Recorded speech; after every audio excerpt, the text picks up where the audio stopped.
Kayaknya ada deh Pasti pasti. temen Ada. oh, Kenalin ada dong. ya? Oke, iya bener, karena ibadah remaja ya, ibadah Iya. remaja kan, Mhm. kepisah sama umum, jadi ya bener. Oke, nah jadi teman-teman, malam hari ini tuh kita, berjumpa dengan Cindy. Nah, kalau teman-teman ada yang tahu, nah Cindy itu sebenarnya baru pulang, ke Indonesia tuh sekitar bulan apa ya, Cici, ya? September tahun lalu kayaknya kalau nggak salah. September tahun lalu ya? Ya pokoknya Iya. waktu itu sih aku awal-awal baru ikut ibadah pemuda di GKI Gading Indah, terus nggak berapa lama, Cindy waktu itu kita persekutuan pemuda terus Cici jadi itu ya, lead rules-nya, iya bener nggak sih? Nah, terus nggak berapa lama, Cindy-nya harus berangkat ke, Austria. Terus baru balik bulan September yang lalu. Nah, Cici mungkin, teman-teman remaja belum pada tahu nih waktu itu Cici ke Austria tuh, ngapain dulu nih, gitu kan ya. Ngapain dulu nih ke Austria, nanti baru ini deh, kita cerita-cerita selanjutnya. Tapi waktu itu pertama kali Cici mau ke Austria itu Cici mau ngapain gitu. Mhm. Jadi waktu itu, aku mau ngelanjutin studi. Jadi sebelumnya aku studi di Korea, jurusan vokal. Terus lulus bachelor kan. Terus rasanya pengen mendalami gitu ilmu vokal kan, tekniknya segala macam. Makanya ke Austria untuk rencana awal itu untuk S2 sebenarnya di Mhm. jurusan opera gitu. Oke, awalnya tuh mau jurusan opera di Austria, itu kan ya Cici ya? Nah, Mhm. selama di sana Cici punya, gimana sih pertama kali Cici pas pertama kali datang di negeri orang, iya nggak sih? Di Austria pula kan, kalau di ya se-Asia ini ya udahlah ya, mungkin gaya hidupnya sama, hampir-hampir mirip lah, nggak sama persis. Tapi ini kan di Austria sana kan. Pertama kali Cici datang di sana tuh gimana tuh adaptasi di sana? Mmm, Sebenarnya nggak gitu susah ya kalau buat aku sendiri, karena aku memang gampang, orangnya gampang adaptasi di luar negeri. Dan ya sekali lagi itu kan yang udah yang kedua kali. Cuman memang betul ya jauh banget ya gitu kan ke Austria. Susahnya juga ya waktu itu bahasa di situ kan Jerman gitu. Jadi kayak waktu awal-awal juga masih bener-bener nggak ngerti.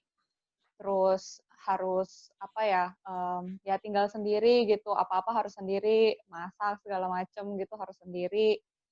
Terus juga belum belum ada temen, tapi cepet sih kalau temen dapetnya, karena langsung waktu dari gereja gitu kan, langsung dapet temen yang kayak semuanya care semua satu sama lain kayak keluarga, gitu sih.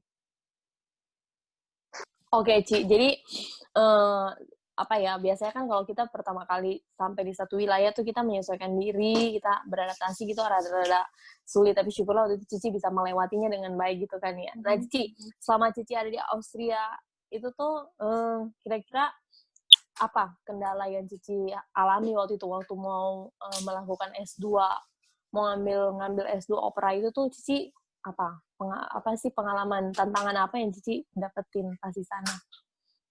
Ya tantangannya tentunya sangat besar gitu. Jadi, aku ke situ itu dengan visanya itu masuk ke konservatori gitu. Konservatori itu Hmm. sekolah musik. Kalau enggak aku nggak bisa ke sana untuk dan dapat izin tinggal gitu. Jadi aku dapat izin tinggalnya dengan ke konservatori itu. Dan selama di konservatori rencananya adalah aku sambil persiapan untuk audisi S2 itu. Karena kalau kita kan bukan tertulis gitu, untuk masuk S2 harus audisi nyanyi gitu kan. Mmm, jadi kan begitu. Terus, aku selama 3,5 tahun di Austria itu ikut audisi S2 baik di kota Vienna maupun di kota lain di Austria, dan juga bahkan sampai ke Jerman, ke beberapa kota di Jerman, itu sampai 7 sampai 8 kali aku audisi untuk masuk S2, tapi gagal, gitu. Persaingannya ketat, karena orang-orang dari seluruh dunia itu yang pinter-pinter nyanyinya gitu kan pada ke sana, pada ke Eropa. Terus juga mungkin dari sekitar 60 sampai 80 orang itu, yang diterima 1 sampai 2 orang gitu. Jadi persaingannya sangat ketat gitu waktu itu. Padahal kan kalau kita ya denger Cici nyanyi di gereja ya, aduh itu udah gimana ya, udah suara Cici itu indah banget gitu kan ya. Nah, tapi pas Cici, sampai bayangkan orang kan, coba 1 kali, 2 kali, 3 kali, ini kan sampai berkali-kali tapi Mhm, Cici gagal. mhm. Gimana tuh, Cici bisa melewati enggak deh, pertama kali Cici apa sih yang Cici rasain pertama kali Cici gagal gitu? Apa yang Cici apa yang mungkin kalau orang pada umumnya kan kalau pertama kali gagal kan mungkin dia bisa, "Udahlah nggak mau coba lagi," ya kan ya? Mmm, Atau sedih, atau misalnya nyerah, atau apa yang Cici rasakan, terus apa yang Cici lakukan? kalau bener-bener yang pertama kali sih masih nganggepnya, oh ya udah, yang penting pengalaman, tahu kayak apa gitu, audisi S2 tuh kayak apa, pressure-nya kayak gimana gitu. Tapi, ya memang betul setelah yang berikutnya, lama-lama ya, aduh capek, kayak mentalnya capek banget juga, terus itu kan juga yang harus tiap hari latihan ya. Kalau ada teman-teman yang juga bermain musik gitu atau nyanyi, itu kalau nggak latihan sehari, 2 hari aja, itu beda gitu kan. Jadi kayak capek di situ juga, terus ya, tiap kali kalau ya gagal ya pusing juga, stres juga, nangis juga, aduh ini gimana ya. Tapi ya aku paling cuman pikir bahwa, ya coba aja sampai akhir gitu, sampai sebisa mungkin dicoba ya udah terus gitu. Oke, berarti Cici coba lagi dan nggak menyerah gitu kan ya? Nah, Mhm. sampai pada akhirnya, ketika Cici coba lagi, terus coba lagi, itu, eee, di tengah-tengah perjalanan itu tuh, maksudnya di tengah semua kegagalan yang Cici temuin itu tuh, ada nggak hal-hal menarik yang Cici temuin gitu? Maksudnya kayak aku sih, sejujurnya aku udah karena kita udah pernah ngobrol di Pemuda ya, jadi aku kan udah pernah dengar kisahnya, maaf ya teman-teman remaja. Jadi sebenarnya itu, aku amazed banget gitu kan sama, gimana Cici bisa melewati entahlah 7 atau 8 kali, ya ambillah 8 kali misalnya ya, 8 orang gagal selama 8 kali dan bisa bangkit lagi dari kegagalannya itu tuh, menurut aku itu luar biasa banget gitu. Nah, kira-kira di tengah proses semua itu tuh apa yang bikin sampai Cici tetap bangkit gitu, meskipun tadi sedih, ada, kecewa ada, tapi Cici tuh terus bangkit, terus bisa, "Nggak, coba lagi," gitu. Karena ya di dalam proses itu kan 7 sampai 8 kali itu kan aku selama 3,5 tahun, selama di Austria gitu kan. Terus dan selama itu pun aku bukannya yang nggak konsultasi sama Tuhan gitu, bukannya yang nggak doa, "Tuhan tolong dong, kasih petunjuk," atau gimana gitu kan, terus berdoa dan aku yakin pokoknya selama aku berdoa, mmm, ya pasti akan ada solusinya, apa solusi Tuhan gitu. Jadi selama Tuhan masih belum kasih menurut aku belum ngasih petunjuk yang clear buat aku, lanjutin terus aja gitu. Lanjut terus sampai ya ada jawabannya gitu kan di yang terakhir kali audisi memang ternyata aku dapat jawabannya dan aku bisa bener-bener stop ya karena itu gitu. Kalau boleh tahu yang audisi terakhir tuh apa tuh, Petunjuknya gimana tuh? Jadi waktu itu sebelum yang audisi terakhir itu aku ambil private lesson sama seorang guru di universitas negeri di situ di Vienna sih gitu untuk persiapan diri aku sendiri. Terus beberapa kali ketemu dia seminggu sekali gitu. Terus satu waktu dia tanya kayak gini, apakah kamu yakin opera itu untuk kamu gitu. Lalu mungkin si guru itu nggak apa ya, nggak sadar bahwa Tuhan sedang memakai dia untuk melontarkan pertanyaan itu ke aku gitu. Karena toh memang dia bukan bukan seorang Kristen, bukan orang percaya, tapi aku ngerasa itu adalah Tuhan yang kayak buka mata aku gitu. Karena terus abis itu tuh aku mikir, emang iya ya, oh jadi aku tuh yakin nggak sih opera? Kenapa sih waktu awal tuh aku mau opera gitu loh. Dan aku mulai mikir-mikir lagi dan aku dapat jawabannya ternyata bahwa awalnya itu kan aku mau ke Austria untuk memperdalam teknik vokal. Aku mau tahu gimana caranya nyanyi itu yang sehat, yang bisa awet sampai udah tua nanti, nyanyi yang indah kayak gimana. Tapi dari awal tuh sebenarnya bukan opera gitu. Jadi kayak nggak tahu gimana, aku juga nggak tahu gimana, aku jadi ke opera gitu, pengennya opera gitu kan. Dan ya dari situ gitu. Jadi memang ternyata dari awal bukan rencananya Tuhan aku masuk opera, mau aku audisi berapa kali pun nggak akan masuk karena itu bukan rencananya Tuhan gitu. Tapi yang aku yakin adalah bahwa aku memang dipanggil Tuhan untuk menyanyi gitu. Itu yang aku sih sampai sekarang aku yakin gitu. Cuman ya memang pada akhirnya terus aku mikir juga kalau emang bukan rencana Tuhan aku masuk opera, kok aku boleh ya? Maksudnya kok aku bisa ya ke Austria? Ngapain ya aku 3,5 tahun kayak buang-buang waktu kah aku di Austria ini 3,5 tahun? Kalau memang bukan rencana Tuhan, kenapa aku nggak dikasih? Maksudnya kenapa aku nggak di stop aja gitu? Jadi aku terus bertanya-tanya sama Tuhan juga, mikir sendiri juga kayak gitu sih. Oke, Ci. Waktu Cici sempat bertanya gitu kan ya, loh kalau misalnya memang bukan opera, kenapa nih Tuhan biarin aku 3,5 tahun ada di Austria dengan pada akhirnya aku menemukan, oh ternyata bukan opera. Menurut Cici, sampai pada akhirnya hari ini tuh ketika Cici nengok ke belakang lagi tuh, itu Cici nyesel, Cici nganggep itu sia-sia atau gimana tuh, Ci? 3,5 tahun ada di Austria itu. Enggak, justru sekarang ketika aku melihat balik baru aku sadar bahwa itu semua perfect, kayak mulus semuanya sempurna. Ya tentunya waktu aku di masa-masa itu aku belum bisa lihat, tapi sekarang kalau ngeliat balik, oh iya itu bukan sia-sia sama sekali gitu. Akhirnya, itu ya, Ci, maksudnya kadang-kadang kan kita kita, apa ya, anak-anak remaja, orang dewasa pada umumnya juga waktu lagi mengalami sebuah hal yang tidak menyenangkan tuh kan kita kayak blur gitu ya, kabur gitu, kita bahkan nggak bisa melihat kebaikan Tuhan pada saat itu. Tapi nanti beberapa saat kemudian baru nanti kita nengok ke belakang, oh ternyata maksud Tuhan itu. Nah, itu ternyata terjadi di, kehidupan Cindy ketika ada di Austria itu ya, Ci.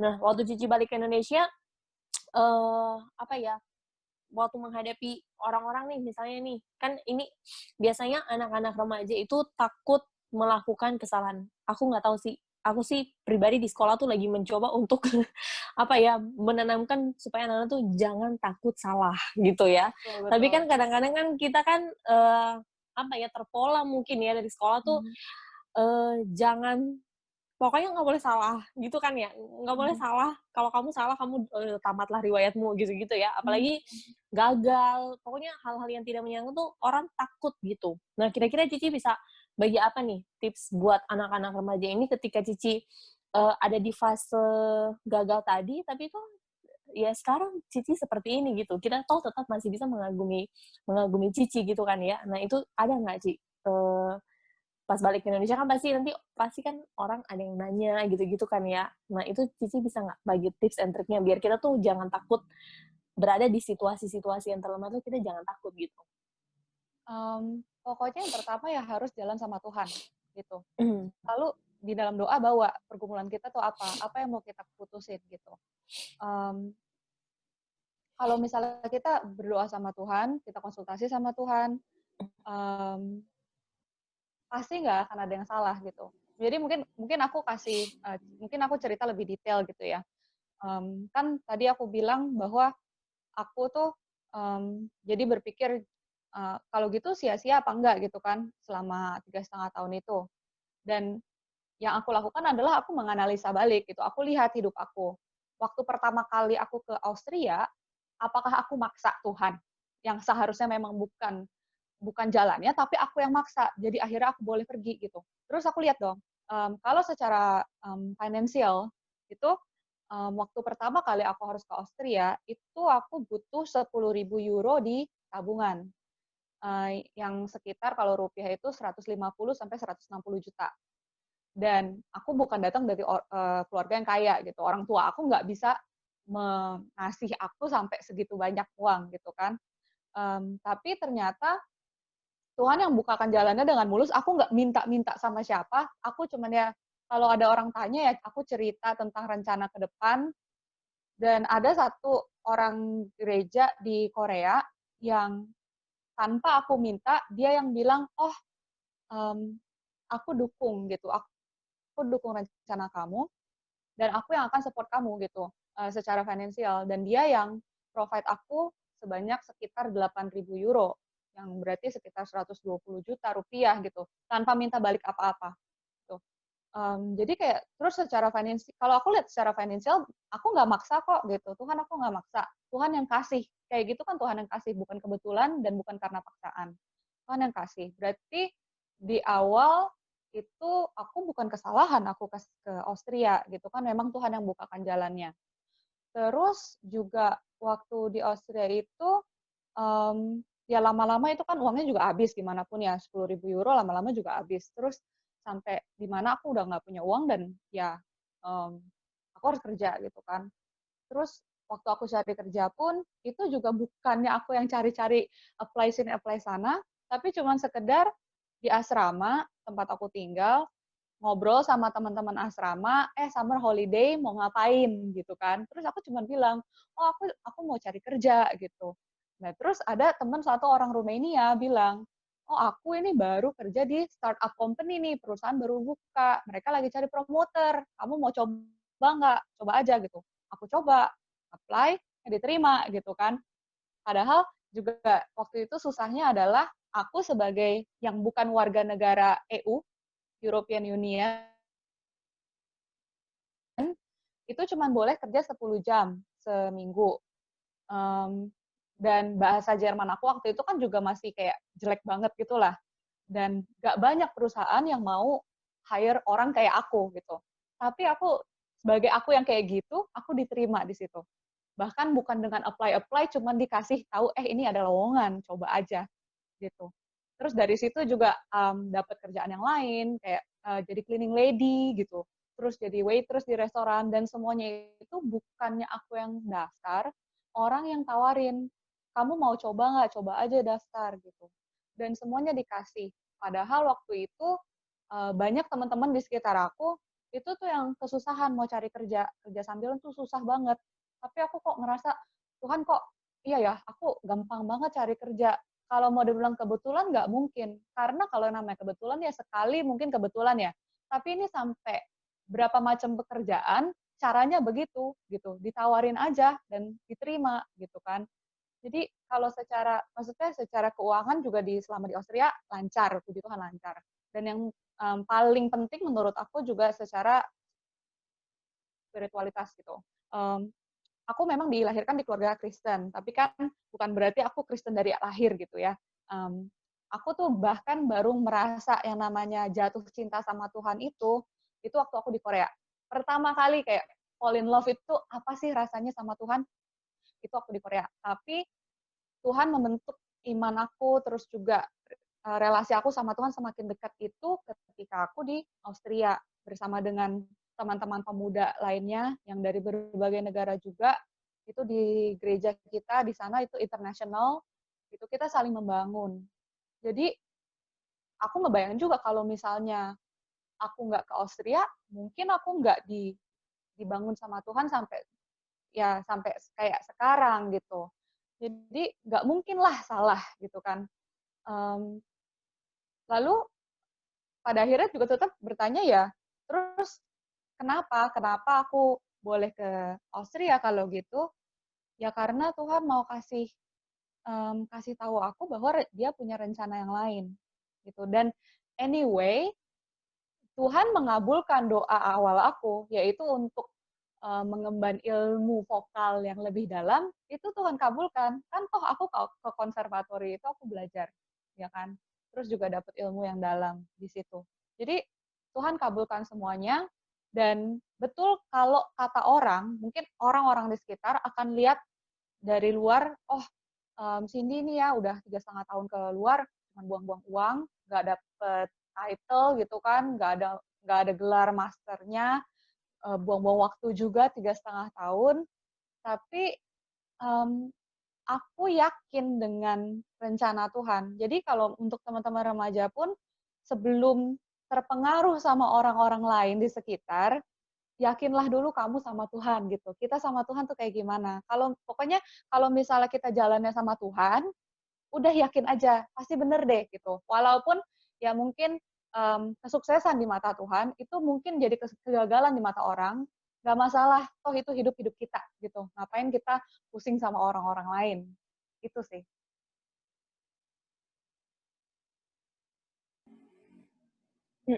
Keren banget sih, Ci. Bener ya, itu kuncinya ya. Jadi untuk biar kita maintain diri kita tuh, ya relasi kita sama Tuhan tuh memang harus benar-benar kita jaga gitu kan ya, sehingga hal-hal lain di luar kita tuh tidak mempengaruhi kita. Nah, oke, sambil ini tadi Ko David ada chat nanya, terjawab kan ya Koko ya, kenapa kok tidak bilang sia-sia? Nah, sembari itu, adakah yang mau bertanya juga? Kalau misalnya mau bertanya bisa langsung, chat di itu ya, di fitur chat-nya, bisa kan ya? Kalau ada yang mau bertanya ya, silakan langsung chat aja. Nah, pada akhirnya Cici kita balik lagi ya, pada akhirnya berarti, karena dengan Tuhan akhirnya Cici menemukan tujuan yang Tuhan titipkan dalam kehidupan Cici, gitu kan ya? Mhm. Yang, awalnya Cici opera tadi, tapi ternyata jadi 3,5 tahun itu memang tidak sia-sia karena Enggak, Cici iya. pada akhirnya menemukan banyak hal di tengah perjalanan itu. Mhm. Bahkan Cici semakin amazed gitu sama Tuhan, ya kan ya? Mhm. Pekerjaan diberikan banyak, iya kan ya? Maksudnya Iya. tanpa tanpa harus bersusah-susah, atau pada waktu habis uang dibukakan semua hal, lalu Mhm. kehidupan spiritual juga. Orang kan kebanyakan kalau pergi ke luar negeri kan mungkin, apa ya, aku sih ada beberapa murid yang misalnya udah pergi ke luar negeri gitu, biasa aku titipin pesan, "Kamu cari komunitas, gereja." Biar bagaimanapun kita bukan mau fanatik atau apa ya, tapi bagaimanapun gereja tuh pasti bisa saling bangun, kamu bisa bersandar, ini kan kamu sendiri di Mhm. sana. Nah, aku sering titipin-titipin kayak gitu, tapi ternyata banyak juga yang, tidak menemukan komunitas yang baik Mhm. gitu, Ci. Maksudnya kayak mereka ada yang sharing, "Aduh nggak bisa nih, ini mereka caranya gini-gini." Adalah yang, ya gitu-gitulah. Tapi Cici bersyukur, pas sampai di Austria tuh Cici menemukan komunitas yang bisa membangun Cici juga. Dan itu menurut Mhm. aku hadiah-hadiah yang Cici dapatin selama 3,5 tahun yang pada akhirnya 3,5 tahun tidak sia-sia Cici jalani di, Austria, gitu kan ya. Mhm. Mhm. Nah, eee, ada lagi yang mau kasih pertanyaan nggak?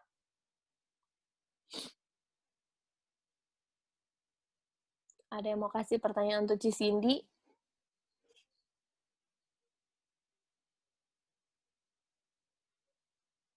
Atau ada yang mau sharing? Kata Kak David, atau ada yang mau sharing pernah nggak mengalami, hal yang sama yang seperti Ci Cindy alami? Cici berarti sekarang, selama WFH ini ini udah new normal ya. Tapi tiap hari kira-kira gimana nih, Ci, aktivitas sehari-harinya? Ya macam-macam ya, karena, Lesin ya? Cici lesin kan ya? ngajar juga, heeh, ya kasih online vokal lesson Mmm, juga gitu. Terus, mmm, apalagi ya, ya ap latihan juga terus gitu kan, karena yang tadi kayak aku bilang kalau misalnya, orang musik gitu latihannya bolong-bolong, mmm, susah gitu mmm. entar, heeh. Ya terus juga ya masih video call juga sama teman-teman dari Austria juga gitu, suka baca Alkitab bareng, kayak Berarti masih keep gitu-gitu. kontak sampai sekarang kan ya, Cici, ya? Wah, Mhm. hebat banget. Mhm. Ya berarti tuh Karena mereka udah kayak keluarga sih. mmm, Mhm. itu ya, kayak apa ya, pengalaman lebih berharga gitu ya, Cici, ya. Kayak Mhm. 3,5 tahun yang Cici punya di sana tuh, apa ya, nilainya tuh lebih banyak lah daripada mungkin biaya atau apa yang orang mungkin bilang, "Ah, buang-buang duit," atau apa, ya itu bahkan tidak sebanding dengan pengalaman yang udah Cici dapat selama ada di sana. Dan orang mungkin tidak tahu ceritanya gitu kan ya. Iya. Orang apa ya, orang tuh kan biasanya cuma bisa komentar, Iya tapi mereka iya. nggak tahu Iya iya. cerita utuh bagaimana perjuangan kita bersama Tuhan. Nah, ini ada pertanyaan dari Ko David. Oh, apa rencana Cici ke depan atau apa harapan Cici ke depan? Rencana ke depan ya, rencana ke depan yang pasti kalau bisa pengen, nyanyi lebih banyak, ngajar lebih banyak gitu kan.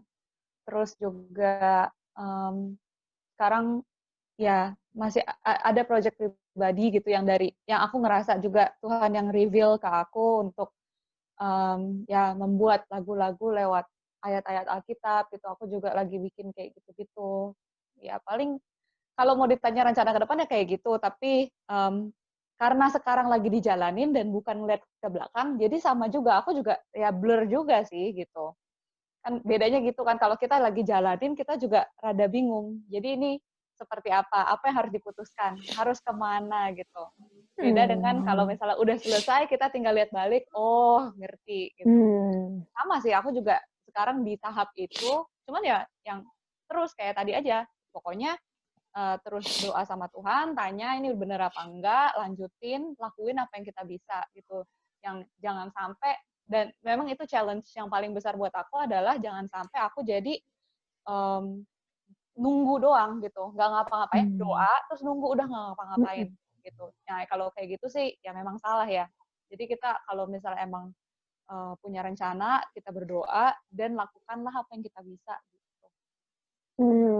Oke, Ci, jadi aku ingin mengulang sebuah hal sih untuk dari pengalamannya Cici untuk ke teman-teman remaja bahwa pada saat kita di titik terlemah itu tuh paling penting kita gimana mengelola perasaan kita gitu kan ya. Cici pernah nggak? Maksudnya pada saat gagal itu tuh Cici bertanya sampai protes gitu ke Tuhan.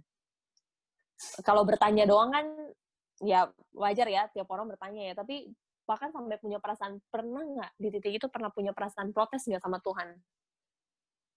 Mungkin protes sih, sampai protes ada kali ya, namanya kalau abis gagal frustasi gitu kan, ya pasti ada gitu. Tapi ya nggak sampai kalau kayak bilang misalnya, Tuhan kalau misalnya Tuhan nggak kasih, aku nggak mau percaya sama Tuhan lagi, itu nggak pernah sih sampai kayak gitu. Maksudnya tetap percaya bahwa rencana Tuhan itu yang paling baik, cuman ya memang susah, pernah juga susah terima adalah ketika pikir kayak gini, kalau misalnya ternyata Oprah bukan jalan aku gimana gitu. Karena kan kayak rasanya itu yang aku mau, tapi ya itu yang susah kalau misalnya kita udah punya rencana, tapi Tuhan ubah rencana kita gitu. Itu tuh susah. Cuman ya pada akhirnya aku bersyukur bahwa Tuhan yang ubah hati aku juga untuk bisa terima rencana Tuhan dan tahu bahwa pokoknya itu yang paling baik gitu. Karena kuncinya tadi, Cici tetap maintain hubungan sama Tuhan, ya kan ya? Iya, iya, Jadi iya. pada saat Cici protes, bertanya, frustasi sekalipun, tapi Cici itu sanggup, itu tuh kekuatan yang kayaknya semua kita harus cari pada saat kita di titik lemah, kayak tek di apa ya, di switch gitu, kayak kita frustasi tapi enggak, aku tetap mandang sama Tuhan. Nah itu sih yang menurut aku yang kadang-kadang orang di titik lemahnya dia nggak mampu bangkit karena dia belum menemukan titik switch-nya itu, gitu kan ya Cici ya? Ya makanya aku Oke. juga mungkin mau encourage teman-teman juga untuk berelasilah sama Tuhan. Tuhan kita itu bukan Tuhan yang jauh gitu. Mungkin aku juga waktu masih remaja juga rasanya melakukan ini itu cuman karena orang-orang di sekitar ngelakuin sih. Kayak contohnya mungkin apa ya, doa ataupun pergi ke gereja ataupun baca Alkitab. Itu rasanya waktu itu percaya sama Tuhan, percaya. Tapi belum sampai di tahap di mana aku ngerasa Tuhan benar-benar ada, Tuhan benar-benar ngomong, itu belum gitu. Jadi aku ya benar-benar encourage teman-teman untuk tahu juga bahwa Tuhan itu dekat loh gitu. Kita tuh bisa loh ngobrol sama Tuhan. Tuhan mendengar dan Tuhan menjawab dengan macam-macam caranya gitu. Oke. Ci, ini ada pertanyaan nih dari Kevin. Mm. Ci Cindy itu kalau online vokal lesson gitu ada kesulitannya sendiri nggak? Kayak contoh speaker di HP atau laptop nggak bagus gitu, itu berpengaruh banget nggak? Dia kayaknya mau online vokal. Dia mau, Um, dia mau yang les vokal dulu kan kayaknya. koneksi internetnya lagi jelek gitu kan. Makanya memang koneksi internet harus bagus gitu yang pasti. Pernah memang waktu ngajar itu sempat koneksi internetnya tuh jelek banget. Jadi aku yang deg-degan gitu kan karena aduh murid nih nggak enak, apalagi kalau nggak salah waktu itu murid baru lesson pertama terus udah internetnya jelek gitu. Terus ya akhirnya setelah itu lebih sadar, oh iya doa dulu sebelum lesson, minta supaya internetnya dilancarin. Aku juga bahkan kalau lagi baca Alkitab sama teman-teman yang lain gitu ya, aku minta tolong doain supaya koneksi internetnya tuh lancar. Dan syukur semenjak itu sampai sekarang sih nggak pernah kayak jelek kayak waktu itu tuh nggak pernah. Hampir setiap kali mulus terus gitu. Jadi paling koneksi internet itu yang paling penting pertama. Yang kedua, tantangannya adalah memang aku nggak bisa main piano sembari murid nyanyi gitu. Jadi harus gantian. Jadi misalnya kan kalau misalnya nyanyi itu biasanya kita warm up dulu, pemanasan. Ya pemanasannya harus gitu. Jadi aku misalnya aku mainin piano atau aku nyanyiin, baru murid ikutin. Aku nyanyi, murid ikutin. Kalau untuk nyanyinya, jadi ya kita cari cara lain, pakai musik-musik dari YouTube yang untuk karaoke gitu. Kalau enggak kan mereka harus nyanyinya tanpa musik, ya kasihan juga gitu kan. Jadi mereka nyanyi pakai musiknya dari situ, bukannya aku yang mainin langsung gitu sih paling. Oke, gitu Kevin. Gimana? Berminat? Tahun ajaran baru, di sini membuka pendaftaran untuk Kevin. Oke, trompet aja sih saya. Oke, teman-teman yang lain? Nggak ada yang mau bertanya ke Cindy nih. Ya, mau tanya apa juga terserah. Kayak tadi Kevin nanya tuh, kualitas speaker HP mempengaruhi nggak online kelas vokal?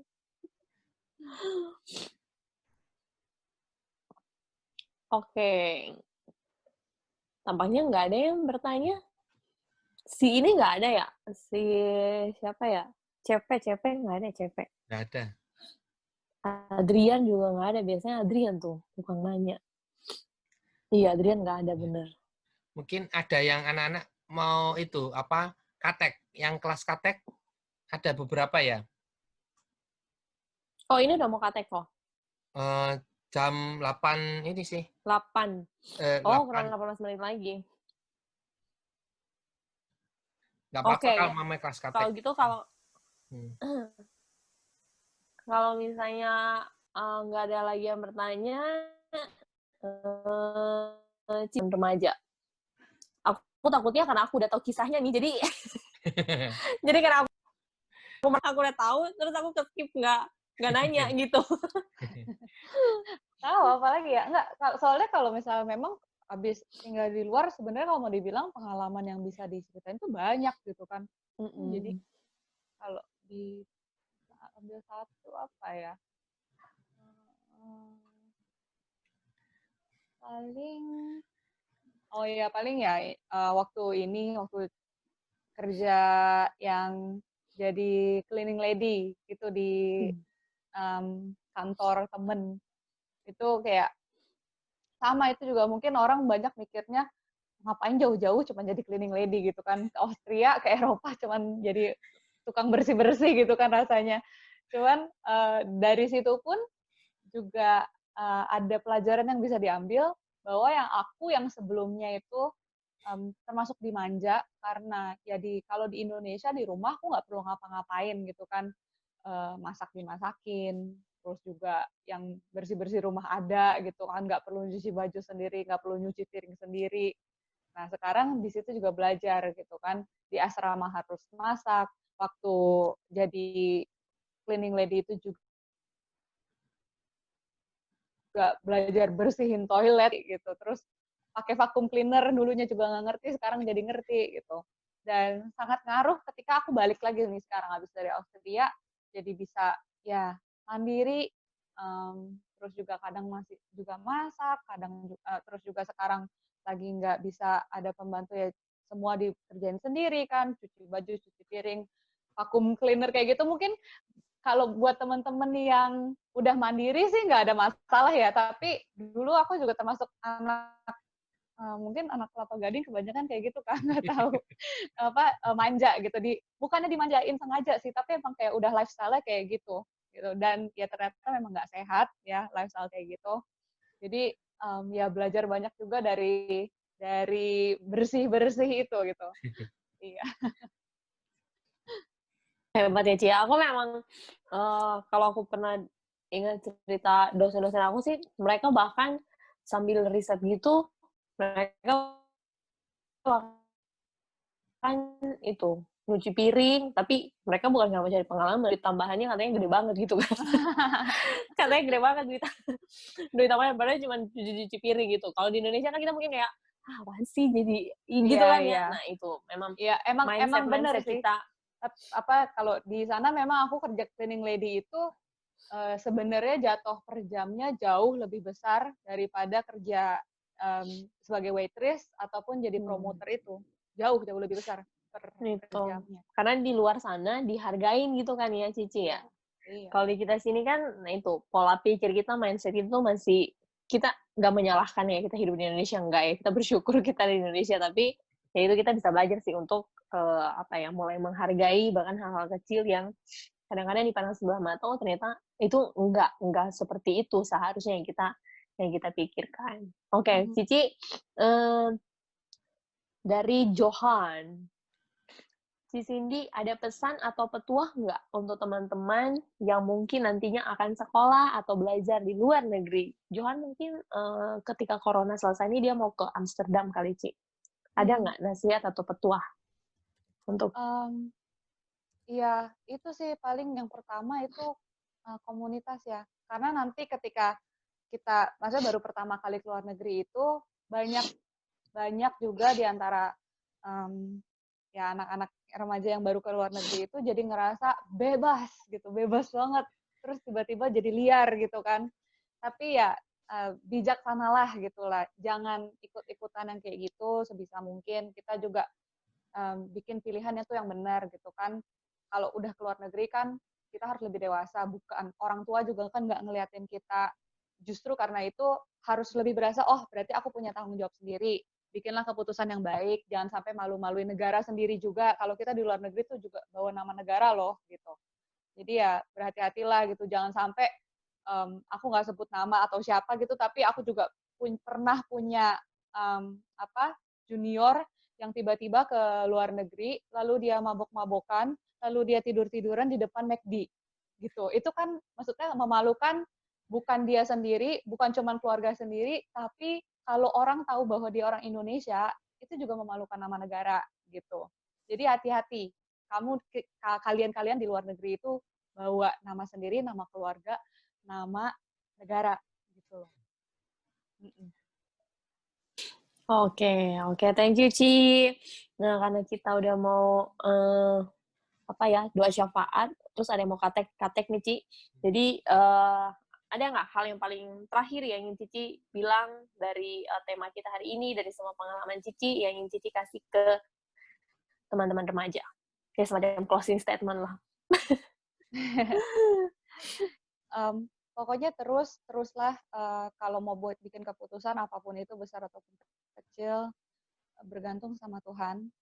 Jalan, jangan takut.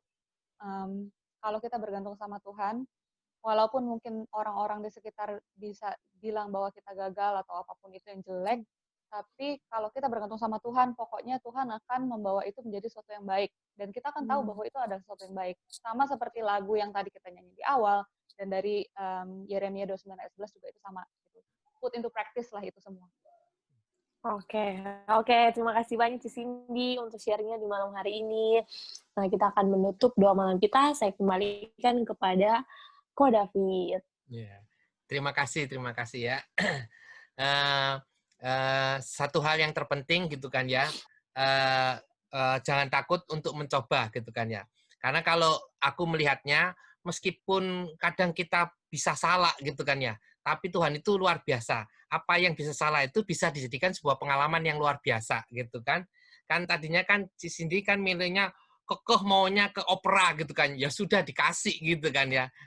Tapi di tengah apa-apa yang kekeh Cindy itu, Tuhan mau melakukan banyak hal di dalam kehidupannya selama 3,5 tahun itu, gitu kan, yang membuat sebuah perbedaan dalam diri seseorang gitu ya. Nah, kita akan berdoa syafaat. Saya akan bagi pokok-pokok doanya.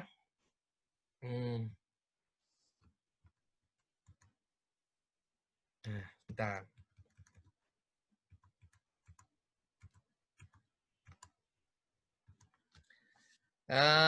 Minta tolong, Jo, bisa nggak, Jo? Johan. Doa syafaat. Oh iya boleh. Iya. Udah ini nggak ada yang mau didoain lagi? Ada tambahan lagi nggak, teman-teman? Nggak ada rasa itu. Oke. Oke, yuk. Mari teman-teman semua, sebelum kita akhiri doa malam ini, kita berdoa. Tuhan Yesus, terima kasih Tuhan di tengah-tengah kondisi seperti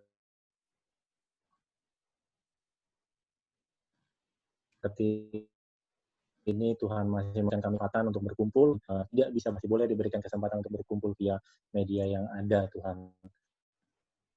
Tuhan, kalau sekarang kami mau berdoa untuk beberapa kami tengah-tengah pandemi seperti ini, Tuhan, mungkin banyak di antara orang-orang yang terdampak secara ekonomi maupun secara kesehatan, biar Tuhan sendiri yang mau pimpin bangsa kami, supaya di tengah-tengah pandemi ini, negara kami, bangsa kami ini bisa survive, baik dari segi ekonomi maupun dari segi kesehatan masyarakat, biarlah secara jumlah korban COVID-19 ini bisa semakin menurun, Tuhan, sehingga pada akhirnya kami bisa hidup normal tanpa harus dilanda oleh rasa ketakutan akan terkena virus COVID.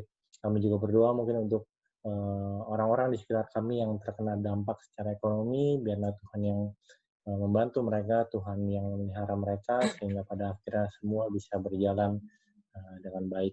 Kami juga berdoa untuk gerejamu, dimanapun gerejamu berada, Tuhan, di tengah-tengah pandemi seperti ini, mungkin memang kami tidak bisa hadir langsung untuk beribadah di gedung gereja, tapi biarlah ini menjadi suatu batu loncatan untuk kami untuk lebih lagi percaya kepadamu bahwa kami beribadah tidak hanya bisa di gereja, tapi kami bisa beribadah dimanapun kami berada selama hati kami memang tertuju kepadamu.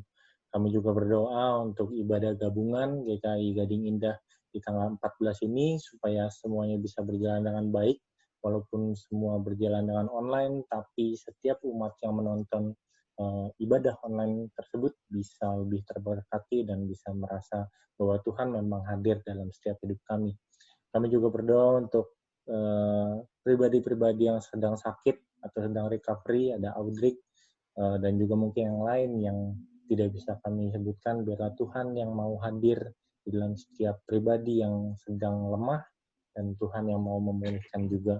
Kami juga bersyukur Tuhan atas kelulusan teman-teman kami yang SMP maupun SMA, dan yang masih menunggu informasi dari universitas yang akan mereka masuki.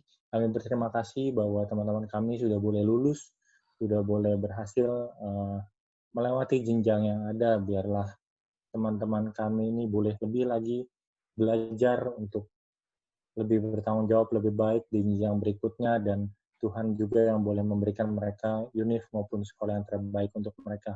Kami juga berdoa Tuhan untuk Cisindi. Kami berterima kasih bahwa hari ini Cisindi boleh sharing tentang pengalamannya, tentang spiritualitasnya, tentang hubungan Cisindi dengan-Mu Tuhan, dan biarlah pengalaman Cisindi ini bisa kami terima tidak hanya sebagai sebuah pengalaman, tapi juga bisa kami jadikan pelajaran supaya kami juga bisa percaya kepadamu, kami juga bisa lebih dekat kepadamu.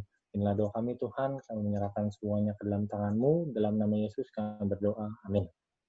Amin. Ya. Terima kasih Johan. Teman-teman, ya, yang hari ini merasa terinspirasi dan diberkati, tunjukkan jempolnya. Pakai emoticon juga bisa gitu ya. Pakai jempol. Ceng ya. Terima kasih Cisindi. Nanti dari remaja akan ada kenang-kenangan, nanti akan dikirim gitu ya. Cisindi begitu. Thank you semuanya. Sampai jumpa minggu depan gitu ya. Jangan terlambat gitu supaya kita bisa ice breaking dulu. Begitu ya. Terima kasih Tuhan berkati teman-teman. Terima kasih Cisindi. Terima kasih semua. Bye bye.